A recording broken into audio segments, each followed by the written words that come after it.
मौलाना साहब जो YouTube channel ज़रूर subscribe कंदा। साईं सहरी जो टाइम ख़त्म थी वञे उन खां बाद में जेकॾहिं कोई भी बंदो खाए पीए छा उनजो रोज़ो थींदो या न। अच्छा, सहरी जो टाइम ख़त्म थी वियो आहे, उनजो मां हिकिड़ो मिसाल ॾियां।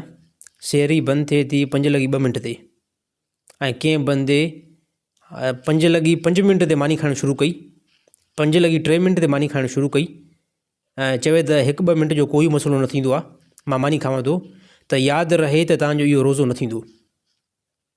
अगरि रोज़ो 5:02 ते बंदि आहे त तव्हां एहतियातन 5 बजे खाइण पीअणु छॾे ॾियो।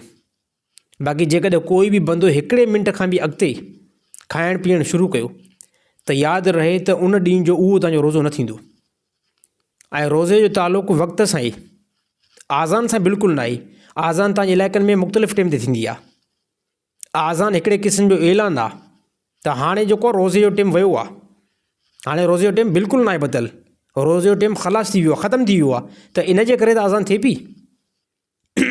त कंहिं बि बंदे सहरी जो टाइम ख़त्म थी वियो आहे, इन खां बाद में जेकॾहिं खाए थो ऐं पीए थो त उन ॾींहं जो तव्हांजो उहो रोज़ो न थींदो। रमज़ान खां बाद में इन रोज़े जी तव्हांखे क़ज़ा करणी पवंदी, छाजे करे त सहरी जो तालुक़ु, इफ़्तारी जो तालुक़ु वक़्त सां हूंदो आहे। 5 बजे रोज़ो बंदि थिए थो त 5 बजे खां पहिरियों तव्हांखे खाइण पीअण खां परे थियणो पवंदो।